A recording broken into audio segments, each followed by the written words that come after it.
Boa tarde, vamos começar aqui uma revisão de história, certo? Para o sétimo ano. Essa revisão vai servir para os 3 sétimos anos que a gente tem lá na Escola Raimundo Soltero, aqui em Pacajus. E para quem utilizar esse livro, né? Que é Araribás mais História. Eu passei os 2 capítulos, que foi o capítulo 13 e o capítulo 14, certo? E agora eu quero fazer uma revisão para que quando você for fazer a sua prova, você possa lembrar de alguma coisa, certo? Das coisas que eu falei na sala. É uma revisão só para reforçar, certo? Reforçar mais assim o seu conhecimento. Deixa eu virar esse negócio aqui assim, para facilitar aqui a câmera. Vou botar esse boné aqui para ficar mais bonito. Então, gente, seguinte, ó. Nós vamos ver aqui a possibilidade de eu fazer esse negócio com esses 2 celulares na mão, Jesus. Gente, vou dar só uma pausazinha aqui. Sim, gente. Então, dando continuidade aqui, os capítulos que a gente vai estudar é o 13 e o 14, certo? Aí a gente vai fazer o seguinte, a gente vai começar aqui na página 143, a gente vai até o final da página do capítulo 14, eu não estou lembrado qual é a página não. 165 por aí, mais ou menos, não lembro. Vou fazer até o final do capítulo 14, certo? Aí o primeiro ponto que eu quero que vocês analisem, que vocês olhem, você vendo aqui o título, né? A colonização portuguesa. Nós iremos fazer essa prova sobre a colonização portuguesa. Eu já tenho um vídeo no canal que fala sobre a colonização portuguesa, só que esse vídeo aqui que eu estou fazendo é um vídeo especificamente sobre a prova que eu quero que vocês façam na segunda-feira, dia 26 de setembro de 2022, na Escola Raimundo Soltero, certo? Então, o primeiro ponto aqui é aqui, ó. Começa aqui. Deixa eu voltar aqui, gente, que eu tô meio aqui perdido, certo? Mas é assim, ó. Eu quero que você entenda que o processo de colonização brasileira ele foi dividido em períodos, né? A colônia brasileira, os portugueses chegaram aqui em 1500, né? Deram aí um prazo aí de 32 anos mais ou menos para poder realmente começar o efetivo processo de colonização. E a colonização, ela teve etapas, assim, ela começou com a colonização, exploração do pau-brasil, depois com a plantação de cana-de-açúcar, que se tornou uma coisa muito forte, né? Depois teve a questão do ouro, depois teve a questão do café, né? A plantação do café, que foi já durante uma parte da colônia e uma parte do império, né? Que o café começou a se destacar realmente na época do império, né? Mas a colonização portuguesa, ela teve uma característica muito forte na parte da economia no açúcar, né? Foi dividido, logo no início, foi dividido em capitanias hereditárias, né? As capitanias que deram certo foram somente 2 capitanias, que foi a capitania de São Vicente e a capitania de Pernambuco, né? E assim, o que eu quero que vocês saibam é que quando os portugueses chegaram aqui na América, eles começaram a fazer um investimento muito grande na questão da cana-de-açúcar, né? Começando o processo, né, efetivo de colonização aqui na América.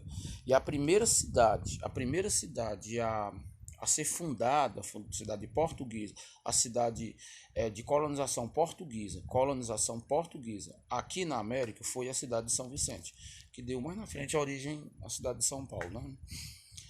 As capitanias hereditárias, gente, elas ficaram divididas em 15 partes, né?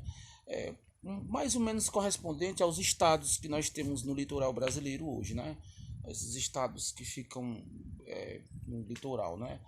Maranhão, Ceará, Rio Grande do Norte, Pernambuco, Bahia, Rio de Janeiro, São Paulo.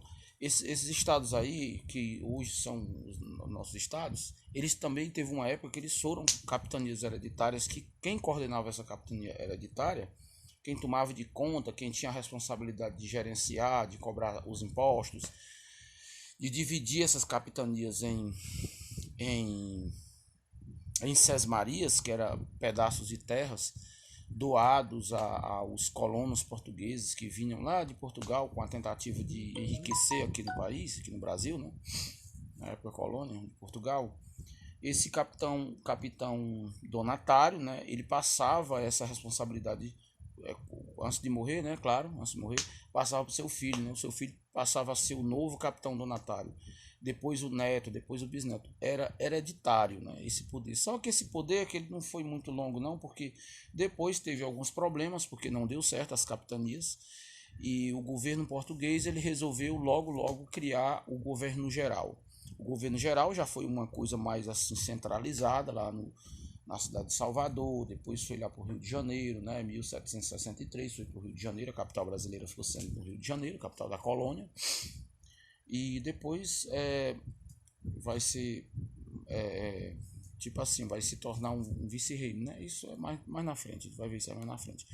Mas nessa questão de se deu certo ou não essas capitanias hereditárias, só foi duas. Só foi São Paulo, que no caso São Vicente, né? São Vicente, que é a cidade de São Paulo, que é a cidade de São Paulo hoje, que era chamada de São Vicente, e a capitania de Pernambuco.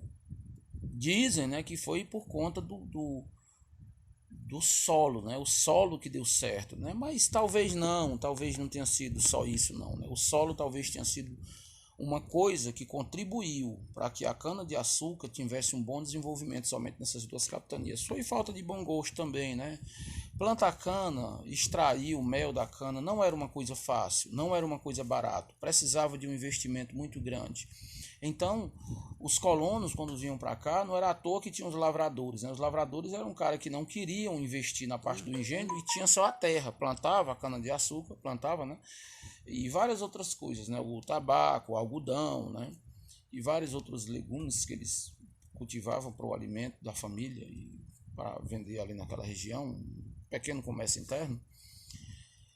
Não era difícil, cara. Não era complicado você fazer esse investimento. Era a extração da cana, o corte da cana, a plantação, o cultivo, o cuidado, o regar, podar, sei lá, era muito trabalhoso. Muito trabalhoso, diferentemente do processo de colonização que existiu na América Espanhola, do outro lado aqui da nossa América, que fica como se fosse na costa do Brasil, né? O lado ali no rumo de Amazonas, Mato Grosso, que fica Colômbia, Venezuela, Chile, Equador, Paraguai, Uruguai, Argentina. Esses países ali, eles começaram logo diretamente com a extração do ouro, que é uma coisa mais rápida, mais fácil, mais lucrativa, altamente lucrativa, diferente da plantação de cana-de-açúcar, que além de ter o processo de plantação, que era muito complicado, o lucro não era lucrativo, não era tão lucrativo como o ouro, né? Como a prata.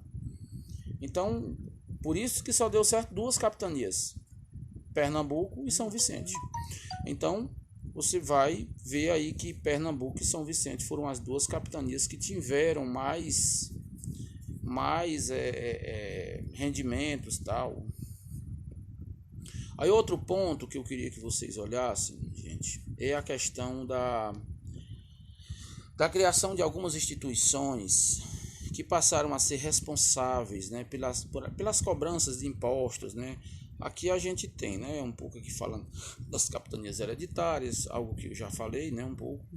Vou diminuir essa câmera aqui. Esse cabra aqui é muito bonito para estar aqui, gente. Pensa numa coisa horrível. Meu Deus, como é que diminui isso? Tá aqui, ó. Bom, bem aí. Ó, a capitania hereditária. Então, aqui a capitania de São Vicente de Pernambuco deu certo, né? Depois foi criado o governo geral, 1548. Aí a gente tem aqui a criação das câmeras. Olha aqui, câmeras municipais. O que eram essas câmeras municipais? Elas organizavam o cotidiano das vilas. Elas providenciavam a construção de obras públicas. cuidavam da limpeza das ruas, tal, das festividades, a cobrança de impostos, né? Principalmente cobrança de impostos, eles não conseguiam se mover, não conseguiam existir, porque tem que ser com dinheiro público para poder fazer esse tipo de coisa. Então elas tinham essa missão, né, que era fazer todas essas coisas aí que eu acabei de ler para vocês. Quem fazia tudo isso? As câmaras municipais. Então vamos para frente aqui, ó. Passando aqui, gente, tem outra parte aqui muito importante que eu queria que vocês dessem uma olhada. Ó, gente, só as capitanias hereditárias aqui, ó. As capitanias hereditárias de 1534 e as capitanias hereditárias de 1534 e 1536, né? Aqui teve aqui uma leve mudança, né, na questão estrutural. Você vê que essa daqui, ó, essa aqui, que trata aqui, essa daqui, ela 1534, 1536, ela aumentou aqui, né, terras não distribuídas, essa parte aqui do Maranhão, né, esse amarelinho, esse lilás aí, parte Piauí, Ceará, Rio Grande do Norte ficou assim um pouco atravessada, né, para poder dar certo a saída do mar para o outro lado. E senão elas iam ficar muito longa. Essa Itamaracá aqui, essa Pernambuco, né, muito longa. Bahia, ó, Ilhéus, Porto Seguro, tudo são longas demais. E elas são curtas e todas pegaram praias, né? Então antes era assim, ó, finas e compridas, né? Elas não tinham tanto território.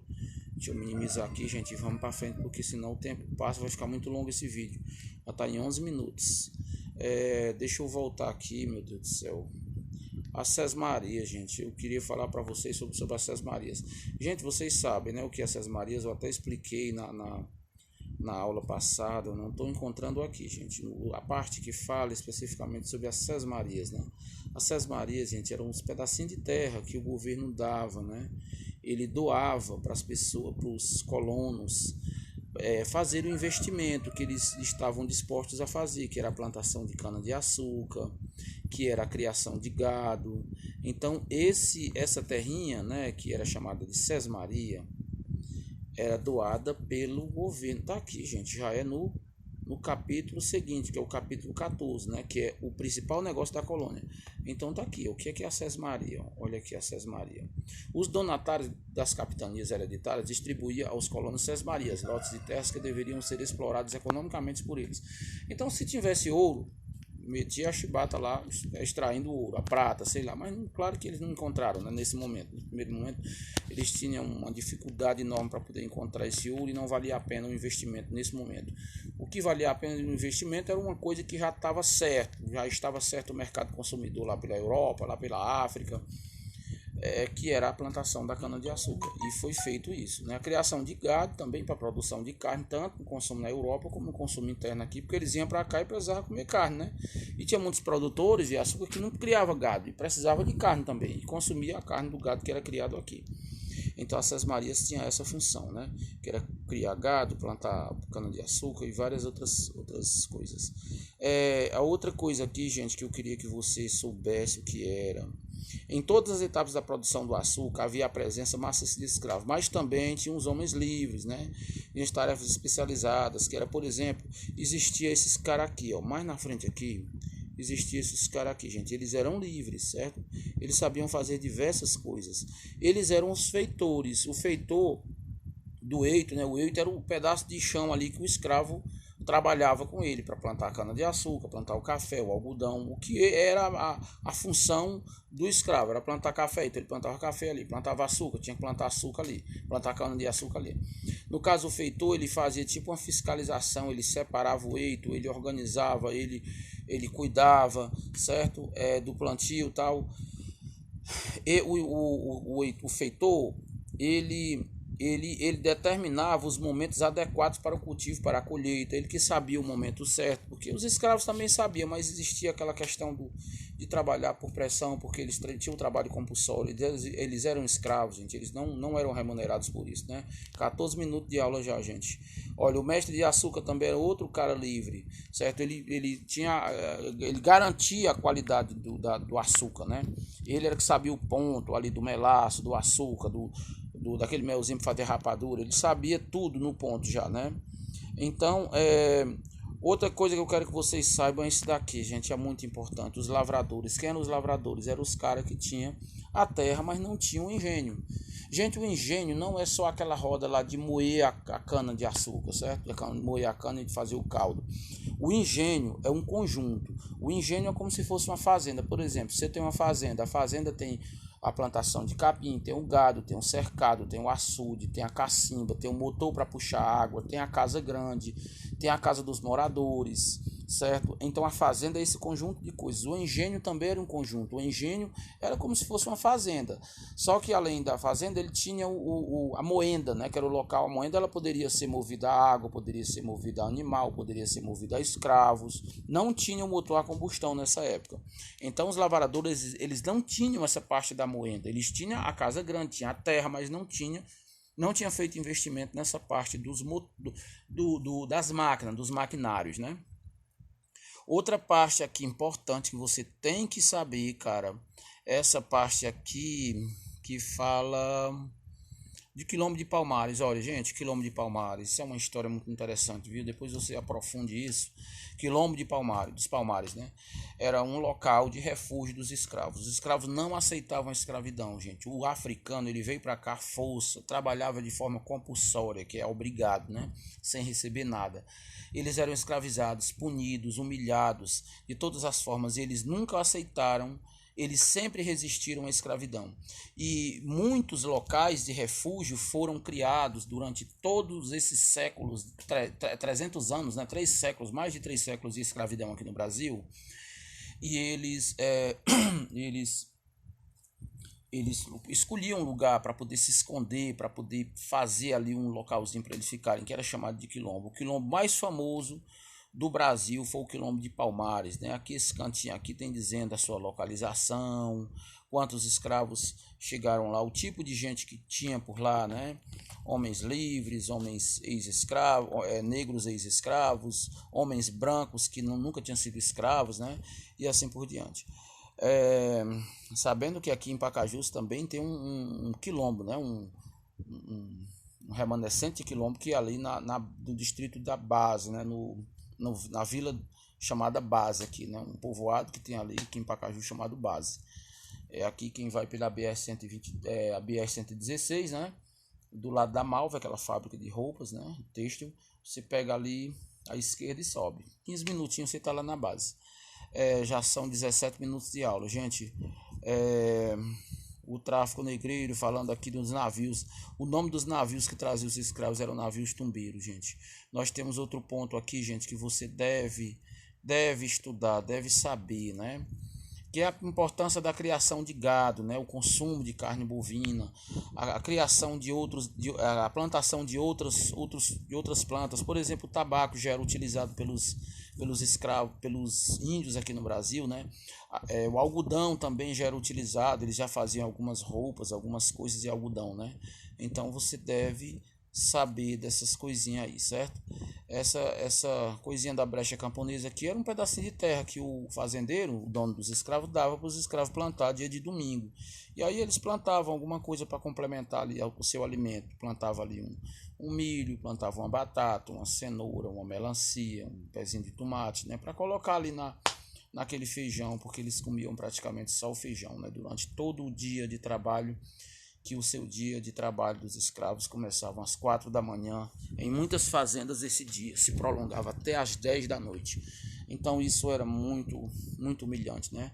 Mas graças a Deus a abolição aconteceu, os escravos são livres hoje, né? Graças à abolição, a única coisa ruim que ficou foi as raízes do preconceito, que a gente luta para que isso deixe de existir no nosso país. A gente pede a Deus que os alunos nossos de hoje eles tenham a consciência de que no Brasil existiu uma escravidão e que, apesar de ter existido, não significa que o homem ele tem o direito de dominar. Um homem tem direito de dominar o outro por causa da cor, por causa da raça. Ninguém tem esse direito, né? Todo mundo tem o direito de ser livre, certo? De expressar a sua opinião, de expressar a sua religião, de expressar os seus costumes, de preservar os seus costumes, né, gente? Então, eu vou encerrar o vídeo aqui, gente. Esse vídeo, só lembrando, é para o 7º ano, certo? Muito obrigado, gente. Valeu. Se inscreva no canal, dê um likezinho aí para ajudar o canal a continuar fazendo esses vídeos para vocês. Essa revisão vai ser para a aula da segunda, para a prova da segunda-feira. Valeu, tchau.